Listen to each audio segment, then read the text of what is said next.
اعوذ باللہ من الشیطان الرجیم بسم اللہ الرحمن الرحیم۔ حضرت ابراہیم علیہ السلام کے بیٹے حضرت اسماعیل علیہ السلام کے 12 بیٹے تھے۔ ان کی نسل اس قدر ہوئی کہ مکہ مکرمہ میں نہ سما سکی اور پورے حجاز میں پھیل گئی۔ ان کے ایک بیٹے کیدار کی اولاد میں عدنان ہوئے۔ عدنان کے بیٹے معد اور پوتے کا نام نزار تھا۔ نزار کے 4 بیٹے تھے، ان میں سے ایک کا نام مضر تھا۔ مضر کی نسل سے قریش بن مالک پیدا ہوئے اور فہر بن مالک بھی کہلائے۔ قریش کی اولاد بہت ہوئی، ان کی اولاد مختلف قبیلوں میں بٹ گئی۔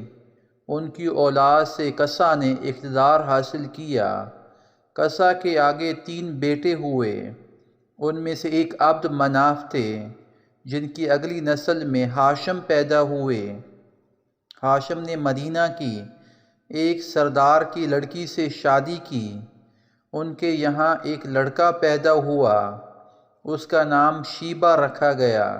یہ پیدا ہی ہوا تھا کہ ہاشم کا انتقال ہو گیا۔ ان کے بھائی مطلب مکہ کے حاکم ہوئے۔ ہاشم کا بیٹا مدینہ منورہ میں پرورش پاتا رہا۔ جب مطلب کو معلوم ہو گیا کہ وہ جوان ہو گیا ہے تو بھتیجے کو لینے کے لیے خود مدینہ کے اسے لے کر مکہ مکرمہ پہنچے، تو لوگوں نے خیال کیا یہ نوجوان ان کا غلام ہے۔ مطلب نے لوگوں کو بتایا یہ ہاشم کا بیٹا اور میرا بھتیجا ہے۔ اس کے باوجود لوگوں نے اسے مطلب کا غلام ہی کہنا شروع کر دیا۔ اس طرح شیبہ کو عبد المطلب کہا جانے لگا۔ انہیں عبد المطلب کے یہاں ابو طالب، حمزہ، عباس، عبداللہ، ابو لہب، حارث، زبیر، زرار اور عبد الرحمن پیدا ہوئے۔ ان کے بیٹے عبداللہ سے ہمارے نبی حضرت محمد صلی اللہ علیہ وآلہ وسلم پیدا ہوئے۔ عبد المطلب کے تمام بیٹوں میں حضرت عبداللہ سب سے زیادہ خوبصورت اور سب سے زیادہ پاک دامن تھے۔ عبد المطلب کو خواب میں زمزم کا کنواں کھودنے کا حکم دیا گیا، یعنی حضرت اسماعیل علیہ السلام کے کنویں کو۔ اس کنویں کو قبیلہ جرہم کے سردار مزاس نے پاٹ دیا تھا۔ قبیلہ جرہم کے لوگ اس زمانے میں مکہ کے سردار تھے، بیت اللہ کے نگراں تھے۔ انہوں نے بیت اللہ کی بے حرمتی شروع کر دی۔ ان کا سردار مزاز بن عمرو تھا۔ وہ اچھا آدمی تھا۔ اس نے اپنے قبیلے کو سمجھایا کہ بیت اللہ کی بے حرمتی نہ کرو، مگر ان پر اثر نہ ہوا۔ جب مزاس نے دیکھا کہ ان پر کوئی اثر نہ ہوتا تو قوم کو اس کے حال پر چھوڑ کر وہاں سے جانے کا فیصلہ کیا۔ اس نے تمام مال و دولت، تلواریں اور زریں وغیرہ خانہ کعبہ سے نکال کر زمزم کے کنویں میں ڈال دیں اور مٹی سے اس کو پاٹ دیا۔ کنواں اس سے پہلے ہی خشک ہو چکا تھا، اب اس کا نام و نشان مٹ گیا۔ مدتوں یہ کنواں بند پڑا رہا۔ اس کے بعد بنو خزاع نے بنو جرہم کو وہاں سے مار بھگایا۔ بنو خزاع اور کسا کی سرداری کا زمانہ اسی حالت میں گزرا۔ کنواں بند رہا یہاں تک کہ کسا کے بعد عبد المطلب کا زمانہ آ گیا۔ انہوں نے خواب دیکھا۔ خواب میں انہیں زمزم کے کنویں کی جگہ دکھائی دی گئی اور اس کے کھودنے کا حکم دیا گیا۔ حضرت علی رضی اللہ عنہ سے روایت ہے کہ عبد المطلب نے بتایا کہ میں حجر اسود کے مقام پر سو رہا تھا کہ میرے پاس ایک آنے والا آیا۔ اس نے مجھ سے کہا طیبہ کو کھودو۔ میں نے اس سے پوچھا طیبہ کیا ہے، مگر وہ کچھ بتائے بغیر چلا گیا۔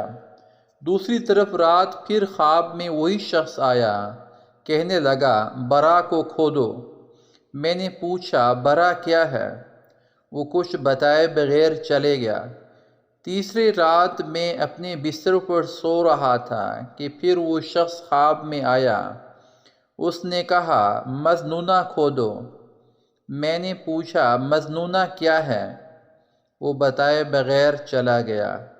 اس اگلی رات میں پھر بستر پر سو رہا تھا کہ وہی شخص پھر آیا اور بولا زمزم کھودو۔ میں نے اس سے پوچھا زمزم کیا ہے؟ اس بار اس نے کہا زمزم وہ ہے جس کا پانی کبھی ختم نہیں ہوتا، جو حاجیوں کے بڑے بڑے مجموعوں کو سیراب کرتا ہے۔ عبدالمطلب کہتے ہیں میں نے اس سے پوچھا یہ کنواں کس جگہ ہے؟ اس نے بتایا جہاں گندگی اور خون پڑا ہے اور کوا ٹھونگے مار رہا ہے۔ دوسرے دن عبدالمطلب اپنے بیٹے حارث کے ساتھ وہاں گئے۔ اس وقت ان کے یہاں یہی ایک لڑکا تھا۔ انہوں نے دیکھا وہاں گندگی اور خون پڑا تھا اور ایک کوا ٹھونگے مار رہا تھا۔ اس جگہ کے دونوں طرف بت موجود تھے اور یہ گندگی اور خون دراصل ان بتوں پر قربان کیے جانے والے جانوروں کا تھا۔ پوری نشانی مل گئی تو عبدالمطلب کدال لے آئے اور کھدائی کے لیے تیار ہو گئے، لیکن اس وقت قریش وہاں آ پہنچے۔ انہوں نے کہا اللہ کی قسم ہم تمہیں یہاں کھدائی نہیں کرنے دیں گے۔ تم ہمارے ان دونوں بتوں کے درمیان کنواں کھودنا چاہتے ہو جہاں ہم ان کے لیے قربانیاں کرتے ہیں؟ عبدالمطلب نے ان کی بات سن کر اپنے بیٹے حارث سے کہا تم ان لوگوں کو میرے قریب نہ آنے دو، میں کھدائی کا کام کرتا رہوں گا، اس لیے کہ مجھے جس کام کا حکم دیا گیا ہے میں اس کو ضرور پورا کروں گا۔ قریش نے جب دیکھا کہ وہ باز آنے والے نہیں تو رک گیا۔ آخر انہوں نے کھدائی شروع کر دی۔ جلد ہی کنویں کے آثار نظر آنے لگے۔ یہ دیکھ کر انہوں نے اللہ اکبر کا نعرہ لگایا اور پکار اٹھے یہ دیکھو یہ اسماعیل علیہ السلام کی تعمیر ہے۔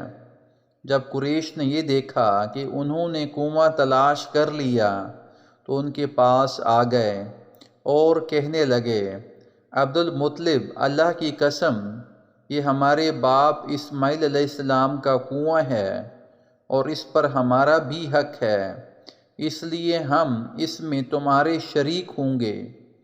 یہ سن کر عبدالمطلب نے کہا میں تمہیں اس میں شریک نہیں کر سکتا، یہ مجھ اکیلے کا کام ہے۔ اس پر قریش نے کہا تب پھر اس معاملے میں ہم تم سے جھگڑا کریں گے۔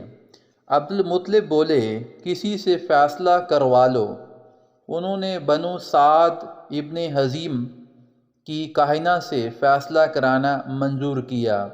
یہ کاہنہ ملک شام کے بالائی علاقے میں رہتی تھی۔ آخر عبدالمطلب اور دوسرے قریش اس کی طرف روانہ ہوئے۔ عبدالمطلب کے ساتھ عبد مناف کے لوگوں کی ایک جماعت تھی، جبکہ دیگر قبائل قریش کی بھی ایک ایک جماعت ساتھ تھی۔ اس زمانہ میں ملک حجاز اور شام کے درمیان ایک بیاباں میدان تھا، وہاں کہیں پانی نہیں تھا۔ اس میدان میں ان کا پانی ختم ہو گیا، سب لوگ پیاس سے بے حال ہو گئے، یہاں تک کہ انہیں اپنی موت کا یقین ہو گیا۔ انہوں نے قریش کے دوسرے لوگوں سے پانی مانگا، لیکن انہوں نے پانی دینے سے انکار کر دیا۔ اب انہوں نے ادھر ادھر پانی تلاش کرنے کا ارادہ کیا۔ عبدالمطلب اٹھ کر اپنی سواری کے پاس آئے۔ جو ہی ان کی سواری اٹھی اس کے پاؤں کے نیچے سے پانی کا چشمہ ابل پڑا۔ انہوں نے پانی کو دیکھ کر اللہ اکبر کا نعرہ لگایا۔ پھر عبدالمطلب سواری سے اتر آئے۔ سب نے خوب سیر ہو کر پانی پیا اور اپنے مشکیزے بھر لیے۔ اب انہوں نے قریش کی دوسری جماعت سے کہا آؤ تم بھی سیر ہو کر پانی پی لو۔ اب وہ بھی آگے آئے اور خوب پانی پیا۔ پانی پینے کے بعد وہ بولے، اللہ کی قسم، اے عبد المطلب، یہ تو تمہارے حق میں فیصلہ ہو گیا۔ اب ہم زمزم کے بارے میں تم سے کبھی جھگڑا نہیں کریں گے۔ جس ذات نے تمہیں اس بیاباں میں سیراب کر دیا، وہی ذات تمہیں زمزم سے بھی سیراب کرے گا، اس لیے یہیں سے واپس چلو۔